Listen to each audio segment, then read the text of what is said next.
అందరికీ నమస్కారం అండి. బాచీరావు ప్రవచనాలు సృష్టి రహస్యానికి అందరికీ కూడా ఆహ్వానం అండి. గురు ప్రార్థనతో ప్రారంభిద్దాం. గురు బ్రహ్మ గురుర్విష్ణు గురుర్దేవో మహేశ్వర గురు సాక్షాత్ పరబ్రహ్మ తస్మై శ్రీ గురవే నమః. సదాశివసమారంభాం శంకరాచార్య మధ్యమాం అస్మదాచార్యపర్యంతం వందే గురుపరంపరాం.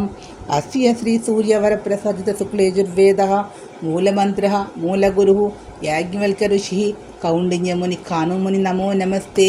శ్రీ కాత్యాయని మైత్రేయీ సమేత యాజ్ఞవల్క్య గురుభ్యో నమః. జై శ్రీమన్నారాయణ, జై శ్రీకృష్ణ.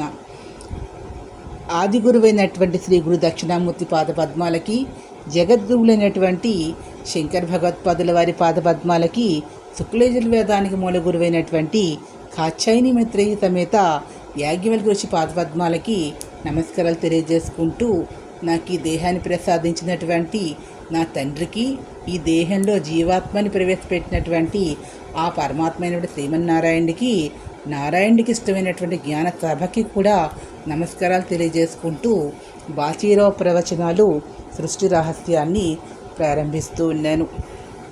అంతకు ముందులో చెప్పుకున్నాం కదా, ఆ యొక్క గురు దక్షిణామూర్తిని వీరందరూ కూడా ప్రశ్నిస్తున్నారు.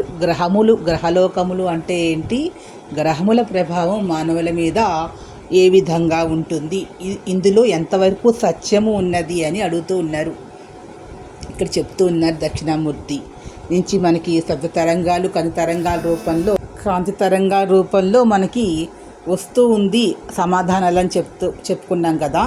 ఇక్కడ వీరు అడుగుతూ ఉన్నారు, ఈ లోకాలు ఉన్నాయి కదా, సూర్యలోకమని, చంద్రలోకమని, అదేవిధంగా ఈ యొక్క శుక్రలోకమని, అలా నవగ్రహాలకి లోకాలు ఉన్నాయి. అంటే 7 గ్రహాలకి లోకములు ఉన్నాయి. ఉన్న ఈ లోకాల్లో,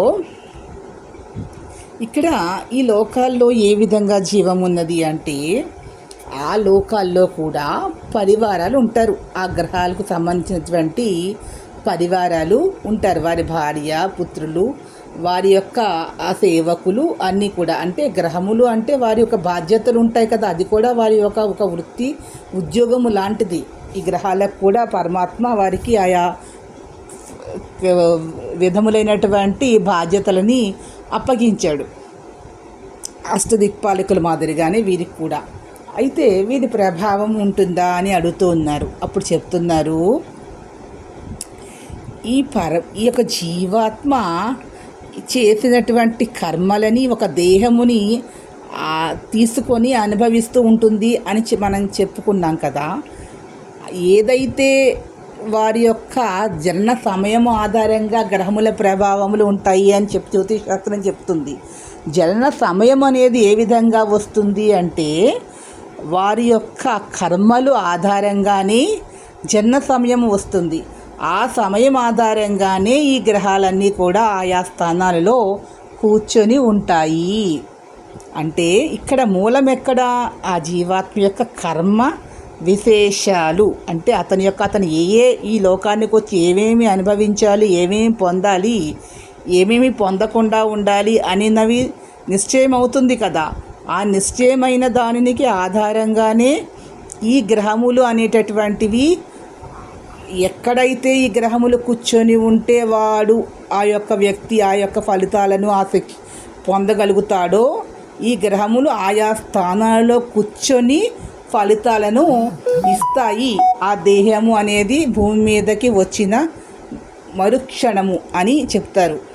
కానీ ఇక్కడ విషయం ఏమిటి అంటే కొంతమంది ఇలా పుట్టగానే కూడా 20 రోజులు 10 రోజుల్లో కూడా వెళ్ళిపోతూ ఉంటారు. ఎందుకు అంటే, ఆ జీవాత్మ వస్తుంది, కానీ ఆ జీవాత్మ గత జన్మలో చేసినటువంటి పాపకర్మ ఫలితాలు, ఎవరో ఒక చిన్న శిశువుని, ఆ జీవాత్మ గత జన్మలో ఒక చిన్న శిశువుని పుట్టిన వెంటనే తీసుకెళ్ళి నీళ్ళలో పడేసో చంపేసింది అనుకోండి, మళ్ళీ జన్మ ఏమవుతుంది ఆ జీవాత్మకి, మళ్ళీ ఒకసారి ఇలా జన్మ తీసుకుని తను 10 రోజుల్లోనూ ఇంకో జీవాత్మని ఇబ్బంది పెట్టిందిగా, మళ్ళీ తిరిగి అదే 10 రోజుల్లో ఇది కూడా వెనక్కి వెళ్ళిపోతుంది. ఇదియే పరమ సత్యము, ఇదియే సృష్టి రహస్యము అని చెప్తూ ఉన్నారు. కొన్ని జీవాత్మలు 15 సంవత్సరాలు 20 సంవత్సరాల వయసులోనే మళ్ళీ వెళ్ళిపోతూ ఉంటాయి. ఎందుకు అలా వెళ్తున్నాయి అంటే ఆ జీవాత్మ గత జన్మలో ఒక 15 సంవత్సరాలు 20 సంవత్సరముల వయసులో ఉన్నటువంటి ఒక జీవాత్మని ఇదే రకమైనటువంటి ఇబ్బంది పెట్టింది. కాబట్టి ఇబ్బంది జీవాత్మ పెట్టింది. ఈ జీవాత్మతో పాటుగా ఆ జీవాత్మ ఏ తల్లిదండ్రుల గర్భానైతే జన్మించిందో వారు తల్లిదండ్రులు కూడా వేరొక బిడ్డని అదే వయస్సులో తల్లి తండ్రి ఇద్దరు జీవాత్మలు కలిసి ఒకరి బిడ్డని ఇదే వయస్సులో ఇబ్బంది పెట్టి ఉంటారు. కాబట్టే ఎవరైతే ఇబ్బంది పెట్టారో వారి గర్భాన్న ఇదే జీవాత్మ కూడా, అంటే ఇక్కడ 3 జీవాత్మలు కలిసి చేసిన ఒక కర్మని వారు ఇంకా ఏ రకంగా ఇబ్బంది పెట్టారో అదే వారు వేరే వారికి ఏ విధంగా ఇబ్బంది కలిగించారో వీరికి అదే ఇబ్బంది వచ్చింది ఆ 2 జీవాత్మలకి. ఇప్పుడు వారు స్త్రీ పురుష దేహాలు కలిగి ఉన్నారు. గత జన్మలో ఏదో ఒక దేహములు కలిగి ఉంటారు కదా. మళ్ళీ ఈ జీవాత్మ 20 సంవత్సరాల వయసులో వెళ్ళిపోయింది అంటే కరెక్ట్గా వేరే వారికి ఇదే 20 సంవత్సరముల వయస్సులోనే వారిని సాగనంపింది. కాబట్టి మళ్ళీ ఈ జీవాత్మ లోకానికి వచ్చి ఇదే 20 సంవత్సరములకి వెనక్కి వెళ్తుంది. ఇదే జీవాత్మకి ఇలా వెనక్కి వెళ్ళే సమయము ఏ వయసులో అవి వెనక్కి వెళ్తాయి అనేది జాతకం ఆధారంగా నిర్ణయం అవుతుంది. కాబట్టి అది చేసినటువంటి కర్మ ఆధారంగా ఈ గ్రహములు ఆ జనన కాలము, అంటే ఈ గ్రహములు అనేవి ఆయా స్థానంలో కూర్చొని ఉండి అవి తమ పనులు తాము ఆ యొక్క పరమాత్మ ఇచ్చిన పనులను సక్రమంగా అమలు చేస్తూ ఉన్నాయి. ఇదియే సత్యము, ఇదియే పరమసత్యము, ఇదియే మాయామోహము, ఇదియే సృష్టి రహస్యము అని చెబుతూ ఉన్నారు గురు దక్షిణామూర్తి వారికి. ఇది ఎందువల్ల అంటే ఇది 100కి 100% కూడా పరమ సత్యము. ఇప్పుడు ఒక ఉద్యోగులు ఉన్నారు. ఉద్యోగులకి ఒక పోలీసుకి ఒక విధి ఇస్తారు, ఒక సైనికుడికి ఒక విధి ఇస్తారు. అతను సైనికుడు తను చేయవలసిన పని తను చేస్తున్నాడు, పోలీసు తన పని తాను చేస్తూ ఉన్నాడు. ఒక అధికారి ఉంటాడు, తను చేయవలసిన పని తాను చేస్తాడు. అలాగే గ్రహములకి కూడా తాము చేయవలసిన పనులను అవి చేస్తాయి. అవి ఏ స్థానంలో ఉంటేనే ఆ పని చేయగలుగుతాయి కదా. కలెక్టర్ ఉన్నాడు, అతను ప్రజలకి సేవ చేస్తాడు. అదే పోలీసు ఉన్నాడు, అతను ప్రజలను రక్షిస్తాడు. అంతే కదా, అతను ఆ కుర్చీలో ఉంటే ఆ పని చేస్తాడు. ఈ కుర్చీలో ఉన్నాడా ఈ పని చేస్తాడు. అదేవిధంగా గ్రహములు కూడా ఆయా స్థానాల్లో ఉంటే ఆ వ్యక్తికి ఆ వయసులోని ఆ కర్మని అలా ఇవ్వగలిగే శక్తిని అవి పొందుతాయి. కాబట్టి అవి ఆయా స్థానం, అంటే జీవాత్మ గత జన్మలో గతంలో వేరే దేహంలో కలిగి ఉండి చేసినటువంటి శుభాశుభ కర్మలు ఆధారంగానే వారికి ఆ జీవాత్మకి మరో దేహం ఇచ్చిన వెంటనే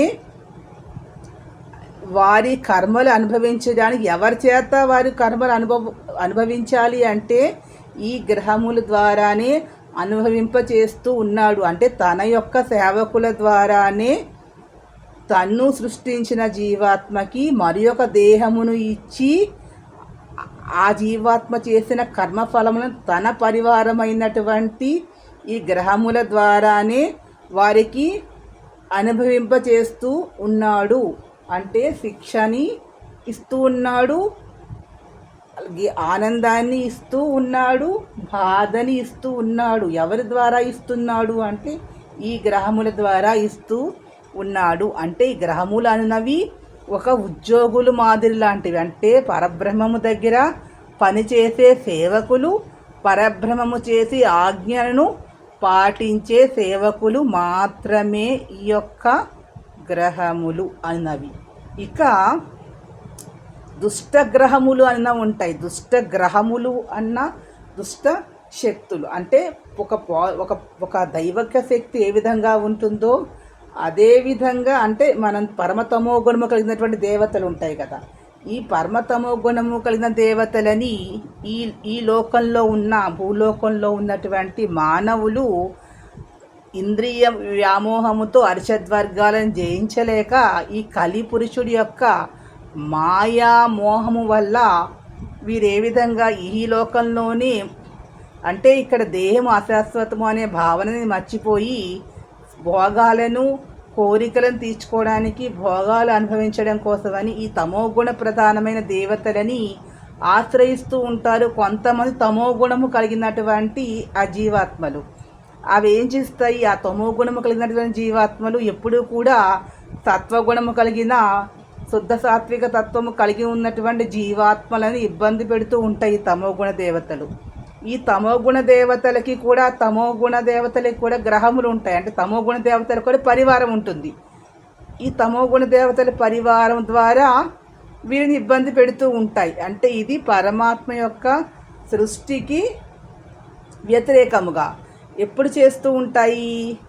ఇవి కూడా ఎప్పుడు చేస్తాయి అంటే ఈ జీవాత్మ యొక్క కర్మ వల్ల, అతని పూర్వజన్మలో చేసిన కర్మ వల్ల ఈ గ్రహములు ఏదైతే ఉన్నాయో మన పరబ్రహ్మం పంపించినటువంటి గ్రహములు, ఈ గ్రహములు కూడా కొన్ని బలహీనమైన స్థితిలో ఉంటాయి. అంటే ఈ జీవాత్మ కూడా గతంలో ఏదో ఇలాంటి ఈ తమోగుణ దేవతలని ఆరాధన చేసో ఒక జీవాత్మకి అపకారం చేసింది అనుకోండి, ఏం తమో గుణము కలిగినటువంటి జీవాత్మ దేహం వదిలి వెళ్ళిపోతుంది. ఇక్కడ చేసి మళ్ళీ జన్మ తీసుకున్నప్పుడు ఏం చేస్తుంది? ఎవరినైతే ఈ జీవాత్మ ఇలా తమో గుణ దేవతలని చేసి ఇబ్బంది పెట్టిందో మరి తిరిగి అదే తమో గుణ దేవతల వల్ల ఇది ఇబ్బంది పడుతుంది వేరొక జీవాత్మ వల్ల, లేదా ఇదే జీవాత్మ వల్ల. అప్పుడు ఈ గ్రహములు, దైవికమైనటువంటి ఈ గ్రహములు అనేవి ఏ స్థానములో ఉంటే ఆ జీవాత్మ తమో గుణం వల్ల ఇబ్బంది పడుతుందో ఆ స్థానాల్లో ఉంటాయి ఈ యొక్క పాపగ్రహములు. అప్పుడు ఈ తమోగుణ దేవతల వల్ల ఇవి ఇబ్బంది పడతాయి. అంటే దైవిక గ్రహాలని బలహీన స్థితిలో ఉండగా అతని జన్మ తీసుకొని ఇబ్బంది పడుతూ ఉంటాడు. అంటే అతను చేసిన కర్మ తిరిగి అతనికి వస్తుంది అనేదే పరమ సత్యము. ఇదియే సృష్టి రహస్యము, ఇదే మాయామోహము, ఇదే సృష్టి రహస్యము, ఇదే పరమ సత్యము అని చెప్తూ ఉన్నారు. మళ్ళీ వాళ్ళు ప్రశ్నిస్తూ ఉన్నారు, పరబ్రహ్మము పరాశక్తియా, పురుషుడియా, పరబ్రహ్మము పరమాత్మయా పరాశక్తియా అంటూ మళ్ళీ ప్రశ్నించారు. పరబ్రహ్మం అన్నది పరాశక్తియా పరమాత్మయా అని, పరమేశ్వరుడా అంటే చెప్తూ ఉన్నారు. ఆకారము లేనివాడు అన్ని ప్రాంతములయందు వ్యాపించినటువంటి వాడు, సకల విధములయందు ఉండువాడు, ఆకారము లేనివాడు, ఆకారము లేనివాడు, సకల విధములయందు వ్యాపించి ఉన్నటువంటి వాడు, శూన్యస్థితిలో ఉన్నటువంటిది. ఏది శూన్యస్థితిలో ఉంటుంది, ఏమీ లేదు, అంతా మిథ్య, శూన్యమే ఉన్నది. అదియే పరబ్రహ్మ యొక్క తత్వము, అదియే స్థితి అని సమాధానం వచ్చింది. వారు మళ్ళీ అడుగుతూ ఉన్నారు, మాకు బోధపడలేదు, అర్థం కాలేదు స్వామి. అకారము లేనివాడు, సర్వ విధములందు వ్యాపించువాడు అంటే ఇక్కడ మనస్సు ఉందా? మనస్సు ఉన్నవాడు, మనస్సు ఉంది కానీ సమభావము కలిగి ఉన్నటువంటి వాడు. ఇక పరబ్రహ్మము పరమాత్మ అని మళ్ళీ చెప్తుంటే సృష్టికర్త అనువాడు ఎవరు అంటున్నారు. అంటే దేహమును తయారు చేయువాడు బ్రహ్మ, జీవాత్మలను తయారు చేయవాడు పరమాత్మ. ఎవరు గొప్ప? బ్రహ్మయా పరబ్రహ్మయా? పరబ్రహ్మ గొప్పవాడు. మళ్ళీ అడుగుతూ ఉన్నారు, ఇప్పుడు కూడా మాకు అర్థము కాలేదు అని. అప్పుడు మళ్ళీ చెప్తున్నారు, జ్యోతిస్వరూపుడు, ప్రకాశవంతమైనటువంటి కాంతివంతమైనటువంటి శక్తి కలిగి ఉన్నటువంటి వాడు అంటే ప్రకాశవంతమంగా ఉంటాడు, కాంతివంతంగా ఉంటాడు. అంటే జ్యోతి స్వరూపానికి స్త్రీ పురుషుడు అనే భేదము ఉందా? ఆకారము లేనివాడు, సర్వ విధములా వ్యాపించి ఉన్నవాడు అని మళ్ళీ సమాధానం వచ్చింది. అప్పుడు వారికి అర్థమవుతుంది, జ్యోతి స్వరూపము అని చెప్తారట చివరికి. జ్యోతి ఒక వెలుగు, ఒక జ్యోతి స్వరూపము వెలుగు అని చెప్పారు. చెప్పినప్పుడు వాళ్ళు అడుగుతున్నారు, సూర్య భగవానుడు కూడా వెలుగే కదా, మరి సూర్య భగవానుడిని పురుష శక్తిగా భావన చేస్తున్నాం కదా అంటే, అప్పుడు ఆయన చెప్తూ ఉన్నారు, అజ్ఞానము చేత మాయామోహము ఆవహించినటువంటి జీవాత్మలు ఆ విధముగా భావన చేస్తారే కానీ శక్తులు అనునకి ఆకారము లేనివి, జ్యోతి స్వరూపము, నిరాకారము, నిర్గుణ స్వరూపము, అది ఏ పరమాత్మ పరబ్రహ్మ తత్వము, ఇది ఏ పరమసత్యము. చంద్రభగవానునికి కూడా వెలుగు ఉన్నది అని చెప్తున్నారు ఆయన. చంద్రభగవానుడికి కూడా వెలుగు ఉన్నది. కృష్ణచంద్రుడు అంటే కృష్ణచంద్రుడు అని ఎప్పుడు అంటారు? బాలకృష్ణుడిని 21 రోజున ఒక ఉయ్యాల్లో వేసి 6 బయట వృక్షాలకు ఉయ్యాల్లో వేశారట.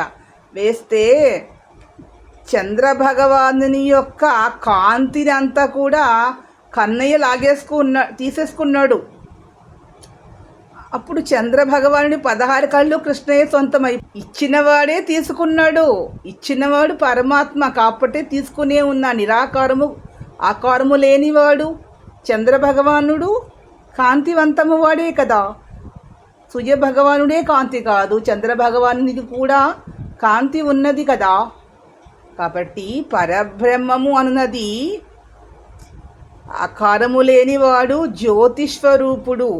కాంతిస్వరూపము జ్యోతిస్వరూపమునకు స్వల్పముగా తేడా ఉన్నది అని చెప్తున్నారు. మళ్ళీ ఏంటి అంటే ఇక్కడ చలనము ఉన్నది, తేజస్సు ఉన్నది. అంటే అందరికన్నా కూడా అత్యధికమైన తేజస్సుతో ఏదైతే ఉంటుందో అది పరబ్రహ్మము, పరమాత్మ అయి ఉన్నది. ఇదియే పరమసత్యము, ఇదే మాయామోహము, ఇదే పరమసత్యము, ఇదే సృష్టి రహస్యము అని చెప్తూ ఉన్నారు. ఈ వీడియో మీకు నచ్చినట్లయితే ప్లీజ్ సబ్స్క్రైబ్ మై ఛానల్. మరిన్ని కొత్త వీడియో ముందుకు వస్తాను. కామెంట్ బాక్స్లో కామెంట్స్ తెలియజేయండి. అందరికీ నమస్కారం.